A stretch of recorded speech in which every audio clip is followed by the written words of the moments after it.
Real. We're back in the studio for the second part of what we talked about last week, which was multiple offers from the perspective of the sellers. But Nabil, we're back. So we're going to talk about it from the buyer's perspective, navigating those multiple offers. So, but first, how are you today? I'm doing well. I mean, we're playing with all this new equipment right now. Yes. So if you do happen to go to a YouTube channel, you'll be able to catch a live recording of us recording the podcast. Yes. So if you rather watch us than listen to us, you can hop onto our YouTube, and eventually we'll be streaming this to Facebook as well. Yeah. This is just the first one, so we thought we'd take some baby steps. Recorded unlisted, so it's not live. Right. It will be published real soon, but it's kind of treating this as a test episode. Yeah, exactly. So we've got some new exciting format changes coming. It's always going to be coming just like it always has, conveniently every Tuesday to your favorite podcast feed. You'll be able to find us there no matter where it is you want to find us, Spotify, Apple Podcasts, wherever. Yep. But we're going to be bringing it to YouTube in video format, so you can watch along with us, see us wave to everybody and say hi. Multiple cameras. It's exactly. Like we're in a studio. Right. And so we'll be actually going live on those, so you can join us live, listen that way, or you can watch after the fact. The video is always going to be there forever. Get a little bit more immersive, I guess it is. Yeah. Same thing, Facebook Live. Yeah, you'll probably be seeing us just about every time we record on Facebook Live, depending on what day it is. Maybe Tuesday, maybe Friday. You never quite know. But we're going to be bringing you more video content, video versions of the podcast, along with, if you like listening in your car on audio, that's always going to be there, and that's always where our heart is. That's right. This is a podcast. Right. That just happens to be in video. Absolutely. So we're just trying to bring different avenues, different formats, make things just a little more fun, picking up different ways to do things. Yeah. That's what we're going to be doing. Yeah. And I think one of the cool things about being live and broadcasting video is, one, you get to see the people behind the camera, but two, as we are talking about this live, we can see if someone's joining us, watching in, if they have any comments, questions. We could have an opportunity there to actually answer those just informally on air as something comes up. Absolutely. I mean, we love that idea of being able to interact with people as they, if they send a chat in, whether it's on YouTube or Facebook or whatever, they'll be able to chat with us. And we can try to, send us a question, a comment. We can read those on the air, answer them on the air, or just have that interaction, which I think will be a lot of fun. Yeah, or sidestep them if they're too difficult. Pretend they don't exist. Sorry, technical difficulties. Yeah, exactly. So, to get right into it, we wanted to follow up. Last week, we talked about this issue of navigating multiple offers from the seller's perspective, just some kind of legal issues, some ethics issues is a lot of what we focused on with how crazy it is right now, where almost every transaction seems to be a multiple offer scenario, sometimes with a dozen or more offers. So it's pretty wild what's going on right now. Just about on any price point, any property, it's all happening. It's all fast paced. It's nice being a seller because you get to dictate your terms, for lack of a better word, right? Yeah. You'd be like, well, I want this with that, and someone will give it to me. Yeah. Exactly. I don't want contingent offers. I just want it right now. Whatever it is, you can get it. Absolutely. And so it's a little bit, I don't know, I guess I want to say things are a little bit more pleasant from the seller's perspective, at least. Maybe not easier per se. Maybe in some ways it is, some ways it isn't, but it's certainly easier in terms of getting into a contract and having a transaction because, you hold all the value there with the property at that point. But from the buyer's perspective, things are very different. One, the seller has all the information, right? They have all the offers. They know what everybody else is offering. They know exactly the time frame and everything that's going on, and they get to dictate all of that. But, when you're from the buyer side, it's so much different. You're just one of, you don't know how many necessarily. Right. You don't know what anybody else is offering or anything really. I mean, you have no information that the seller has. And so it's a very different perspective. And I think that's why you got to talk about navigating multiple offers from a different standpoint, because it's just a totally different animal. Right.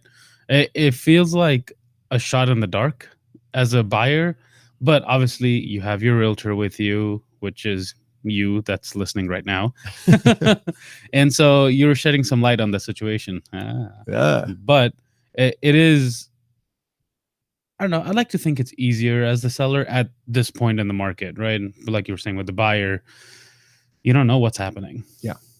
And, we're not necessarily here going to tell you the best way to actually win, right? That's the hard part, right? We can't tell you this is the best way to win that offer battle. I mean, I can actually tell you definitively how to win the offer battle. Offer more money. Offer an absurd amount of cash, right? I mean, like that's the reality, is just, what it takes to make an appealing offer. And in today's market, in a lot of price points, that could be $10,000 to $15,000 more than asking price. That's going to be things like, waiving any sort of appraisal issues, right? We're starting to see that. That's one strategy that you can use, is dealing with, what happens when it doesn't appraise for the contract price. Well, we're going to build that in, and we're going to say we're going to pay over and above in cash, no matter what. Or if you can just be a cash offer straight up front, $15,000 over asking price, you're probably going to have a pretty good chance of winning that one, right? I mean, we know what goes into winning. Having a conventional loan over a VA loan, for example. I mean, that's just sort of the reality right now, is that that's more appealing for a seller. So what makes it, right? What you have to do to have that winning offer in a lot of cases, and it's offer more money with the least number of contingencies, right? That's how you win. Okay. Like, that's not a secret to anybody. But we do want to talk about it from a perspective of some of the things you may hear from your buyers. How to stay compliant, how to remain in compliance with the code of ethics, how to not run afoul of maybe some fair housing laws, and just hopefully how to make it a little bit smoother process. So it's a little bit different angle to kind of approach that. Okay. So let's start with the basics. Yeah. You have your clients look at a house, maybe not even look at a house. Right. You send them a link, be like, here's a house that fits your needs. Yeah. They say, yes, let's jump on it. You submit an offer. Yeah. So I think when you start looking at this up front, it's communication is key. I mean, I think that's true for any real estate transaction, but particularly in these cases where the market is today, I think communication is so vitally important. And that's a two-part communication strategy, right? You got to know what you're doing here. And having it like a strategy for it, because you need to be having, first of all, communication with your client, the buyers, right? You got to have that conversation of how is this transaction potentially going to go? And you need to be raising a lot of the issues up front so that they're not surprised by anything. Kind of like what we had talked about on the seller side in the previous episode was layout. For the sellers, it's like get their guidelines on how they want the offers to be structured. For the buyers, I'm assuming it's similar, but the other way around. Yeah. I mean, they need to understand sort of the different strategies for how they might approach dealing with multiple offers, right? One, you need to have that conversation of, well, are we going to submit our top end best offer right here from the beginning, so that which will hopefully give us the best chance of getting picked? Or are we going to leave a little gas in the tank so that if they come back and ask for highest and best offers, then, maybe we can sweeten the pot a little bit, or, if they counter, you don't get into a situation where we're getting you outside of your budget, right? Because that's kind of the deal, is do we want to leave some room for negotiation, or do we want to just go ahead and just load up the cannon and fire everything we've got right now? Right. And that's, again, kind of, it depends on the property and the person and everything else, but are you having those conversations up front? Right. On top of, again, what may the seller do? Like, what kind of responses may they have? Because again, one thing we talked about last week is that last week we said the decisions are always the sellers. And in this case, the decisions are always the buyers.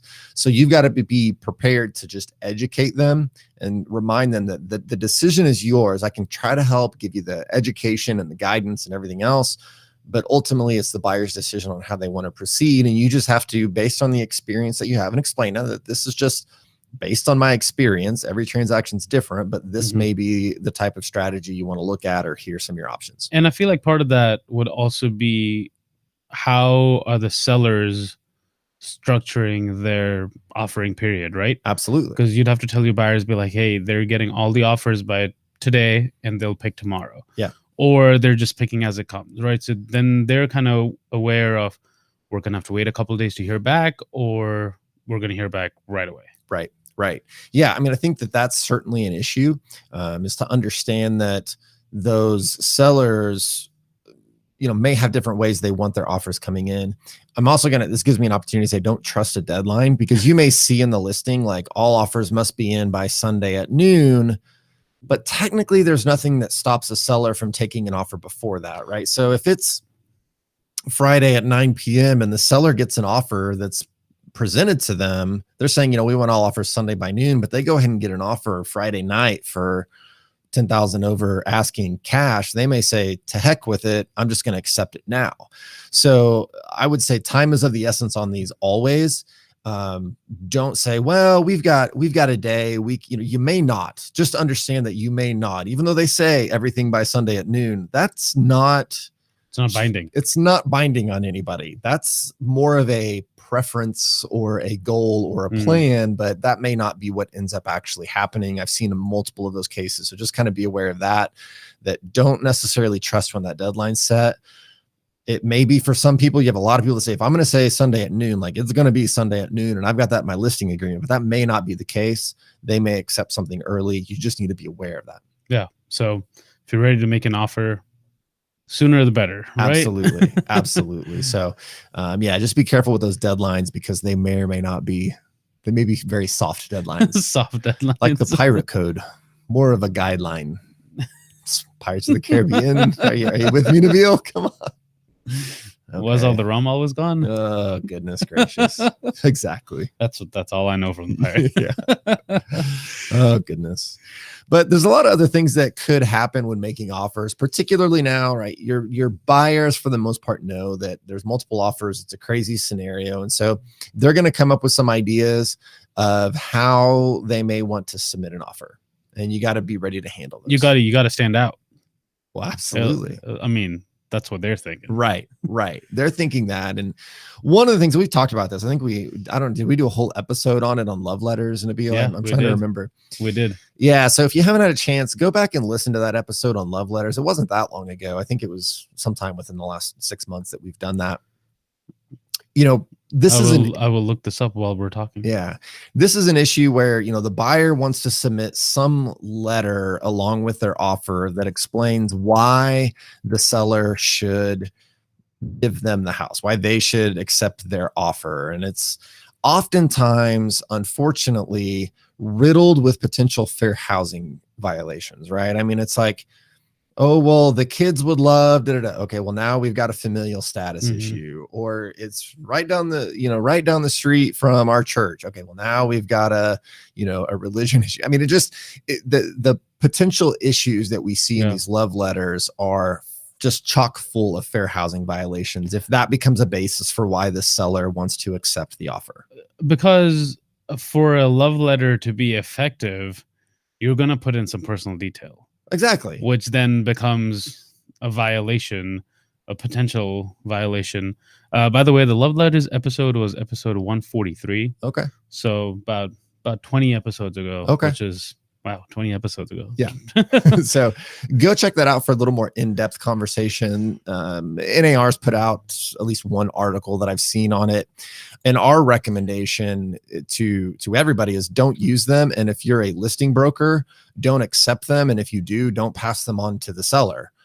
Just bottom line is, there's just no basis for it, and you shouldn't be doing it. So I'm sure we covered this in that episode, but just to kind of refresh, if the buyer really, really, really, really wants to give a love letter or send a love letter with the offer, and you as the realtor have told them multiple times, be like, hey, I don't think this is a good idea, but they're still very adamant on doing it. And obviously your job and role as a realtor is to do what the client asks for, right? Yeah. How would you handle that? Yeah, I mean, that's tricky. I mean, the problem is, if you read that love letter, I mean, there may be some that you could send that aren't in any way, shape, or form potential fair housing issues. Please accept this offer. Thank you. Yeah. I mean, there may be, I really like to ride my bike, and it's near the lake, and I ride my bike there all the time. And this is the location I've always dreamed of living in. Yes. Or whatever. Right. It's right down the street from my gym, and I love to work out. I mean, there's some things that you potentially, it wouldn't be a fair housing violation. In which case, you could send it, and you could call the other realtor and say, look, it's being sent. I try to talk them out of it. Do what you will with it, But I think that if you look at this love letter and there are any alarm bells for a fair housing issue, I mean, I think that you can't send it. I mean, I think you have to just put your foot down and say, we can't. We can't. This is a violation of federal and state law. If I do that, I refuse to do it. Right. And at some point, the paycheck isn't worth it. Right. I mean, that's the unfortunate thing. Because then you're opening yourself up to liability. Absolutely. Right? Absolutely, you are. So that's why I think you got to be really careful with that. So go check out that episode on love letters and just avoid them. You just got to avoid them when that comes up. So that's one strategy that a buyer is going to be a fan of. But I'm going to encourage you to avoid like the plague. Right. So the next strategy that's very common these days is an escalation clause. Yeah, absolutely. Be like, look, we'll give you X number, but if there's a better offer, we'll give you X more. Exactly. So this is something that we've seen, we've been over, we've done multiple podcast episodes on it. We've talked about it. Mm-hmm. People are aware of them. Again, this is just a tool in the tool belt that could be used in the right scenario. Do it the right way. Use the form that's provided by the Oklahoma Real Estate Commission. That's sort of the highlight here, is that the Real Estate Commission has created a form that's an escalation addendum form that you can use. So you can have that available. It's done in a way that will keep people out of trouble. And so that may be something that you want to look at if you want to do the escalation clause. Just be sure you do it the right way, because if you don't do it the right way, then you could potentially run into problems with the Real Estate Commission. And the way you avoid doing that is by using their form. But I mean, I think the issue there is, again, I personally do not like escalation clauses. I don't think they're, I don't know, maybe they work for some people. To me, it's if in this market, especially if you've got a top dollar that you're willing to pay for a particular house and it's going to be competitive, then you might as well just offer what your top dollar is and know that houses are expensive right now. Mm-hmm. It's just, that's what you got to have. So, but again, just remember that's there, and you can be able to use that escalation clause if you want to do it, but do it the right way. Just like with everything. Absolutely. Do it the right way. Do it the right way.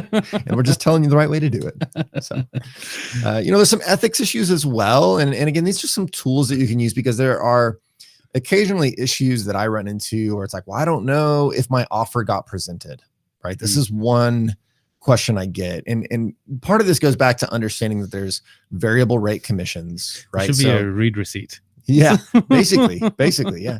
So, there's variable rate commissions, and I see complaints come through that talk about, well, the listing broker or their firm, it was an in-house transaction, and so they must have done something. My offer didn't get shown because my offer was over list price. I can't believe they would have accepted that one. Part of that goes into as well, if there is a variable rate commission, then maybe the seller's paying less commission. If it's an in-house transaction, that makes them more incentivized to do that. There's a lot of factors that go into that. And again, or contingencies, or there's any number of things why that could have happened that way. And I know that's difficult, and you always wonder, but just do keep in mind that there's a standard of practice. It's standard of practice 1-7. And so this is basically a requirement under Article 1 of the Code of Ethics that if you as a buyer's broker, you submit an offer, you can in writing request that the seller or the listing broker provide written affirmation that your offer was presented. So you can say, hey, I just want to make sure, can you please let me know when this offer is presented? And they are obligated under the standard of practice to do that. But if you're not hearing back to even know whether your offer was presented, then use that, in a professional way to say, look, standard of practice 1-7 says if I've requested in writing a written affirmation that my offer was presented, you have to give it to me. At least let me know so that I can go back to my buyers and say, look, they've told me in writing that my offer was presented. And that's the best we can do. Right. And that just at least helps the buyers feel more comfortable. Right. We're not speculating as much of whether my offer was presented or not. And again, if it turns out that that was not accurate, that it was not presented, well, then you've got recourse for that potentially. So just something to keep in mind, that that's one of those ethical components that's out there that you can at least ask for that to happen. Yeah. So it's good to keep that in mind. Yeah. And yeah, I mean, not much else to say about that. Yeah. The other thing is the existence of multiple offers. Again, you can assume it on a lot of properties now that there's going to be multiple offers, but if you're not sure, this goes back to standard practice 1-15. And this says, if you ask the selling broker or the listing broker, if there are other offers on the property, they do have to disclose that to you, but only if the seller has permitted them to do it. So they are under no obligation, or really they probably can't tell you whether there's other offers on the property unless the seller says, yeah, that's fine to go ahead and let people know. I'm one of those people that I would say, why would you not want someone to know if there's multiple? Well, I don't know. Maybe you don't want to tell somebody, no, there's not multiple offers, because they say, oh, well, that's good. But if there is, then maybe you would want to tell. I don't know. So it's like are you saying it's a confidence issue? Yeah, potentially. Yeah, because why wouldn't you tell people more people are interested in this? So do your best. Yeah. Right. And maybe that would scare somebody off if they're like, well, we've already lost out on 4 others. That is true. If there's multiple offers, like, just don't even worry. Let's not waste our time. Yeah. Cause they could be skittish from other, like, be like, offer 20K over last time and I didn't get it. Yeah. So I'm not here to tell you like which strategy is the best, but just understand that there's this ethical obligation that the seller's got to get. The listing broker's got to get the seller's approval to disclose that there are multiple offers, but you can at least ask, and that'll let you know whether they can tell you or not. Because they may tell you, I can't tell you, and that may be true. So just keep that in mind. It feels like you're getting a really odd response at that point. Be like, I'm sorry, I'm not at liberty to disclose that information. I'll tell you, but I'd have to kill you. Classic. If you get that response, it's a different conversation. But I think this goes back to what we ended last week, and this is the right place to kind of start wrapping this up, is that it's the golden rule, right? Do to other people the way you want done to you, right? Treat other people how you want to be treated. Keep an open line of communication. Try to be as reasonable as possible. We know that things are stressful, things are difficult. You're going to be working with buyers in some cases that have had multiple offers and they've not won anything, and it's hard, it's difficult. I get that. But if we can try to keep that golden rule in mind, which does, that is the underpinning of the realtor code of ethics, is the golden rule. I mean, that's explicitly in there. So if we can kind of keep that in mind, that will help. But again, it always goes back to communication, understanding ethical obligations, understanding legal obligations, and that will help smooth things over at least. And the best way to stay up to speed on those things is by tuning in every week to Talking Real and all of the various formats that we now have it available to you. We can say that now. It's not just audio. It's not just audio. Coming to you everywhere. Everywhere. You can't get away from us. But before, I know we said this is kind of the tail end of the conversation, we had promised an interesting scenario. Yes.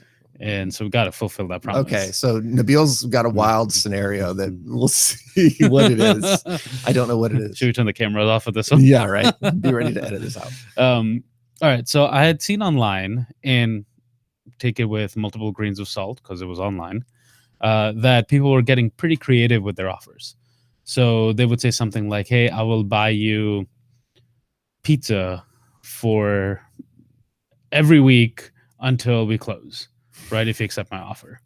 Or I will do this. That's not necessarily, I mean, there is a monetary value tied to it, because if they're getting you pizza or if they're getting you tickets to your favorite baseball game or whatever that is, there is some monetary value tied to it, but it's not necessarily, $100 more or $200 more. It's like, hey, this is like a tangible item that I will gift to you. It's like a gift. And it's not a gift from a realtor. It's from the buyer. Interesting.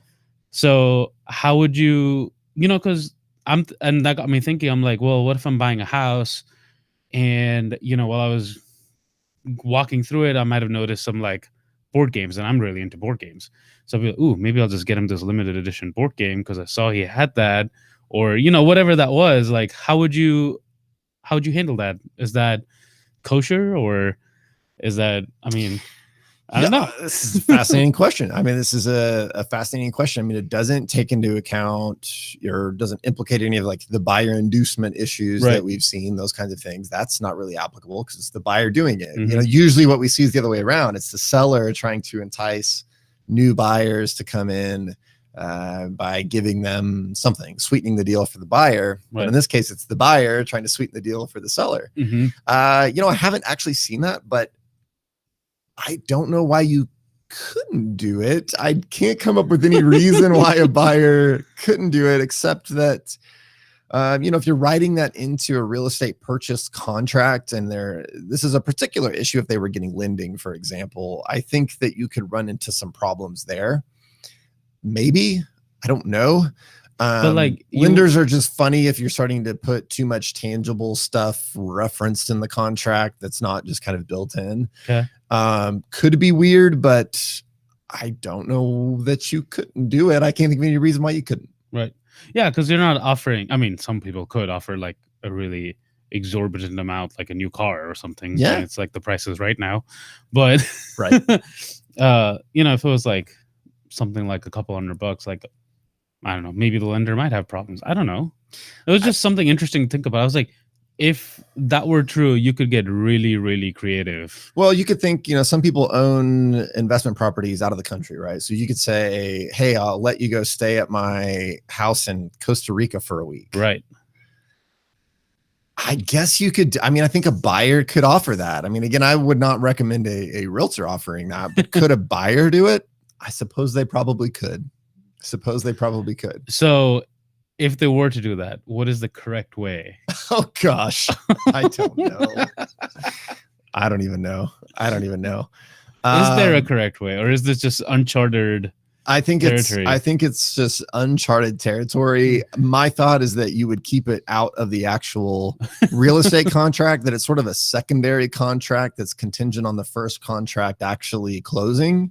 So sort of it references that contract, but it's not actually written into the main contract is probably how I would do that. Interesting. Man, that's a weird question. I have no idea, but I think there's probably a way to make it happen. But yeah, I would probably want it to be a secondary contract that says, if we close on this other contract, then I will do X for you. Something along those lines. Yeah, maybe the way to do it. Interesting. Wild.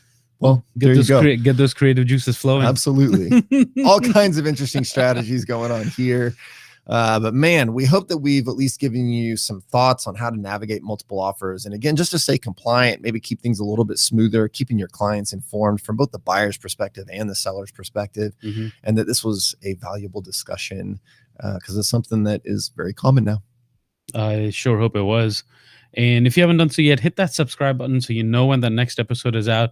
And if you are watching this video, can say that now. Yeah. Subscribe to us on YouTube as well, because whenever we go live, you'll get notified. So if you wanted to tune in live, you could on YouTube. And if you haven't done so yet as well, like us on Facebook, because when we go live on Facebook, they'll send you a little notification so you can join us live. Absolutely. We'd love for you to join us live when we start doing that here. The next week or two, we'll be going live on all of our episodes so that you can join in, ask us questions, and engage with us while we are in the process of recording. And I love that, like seeing the comments come through. Someone would be like, whether they agree with you or say, hey, I had this happen or have a question. I think it really adds to this conversation that we're having. Absolutely. So thank you guys so much for joining us. We appreciate you coming back every week here on Talking Real, finding us on your favorite podcast platform or now your favorite video platform. That's right. So we'll be coming at you from all different angles. So be sure, if you have any feedback for us, any thoughts or questions, you can also email us. podcast@OKRealtors.com is where you can find us.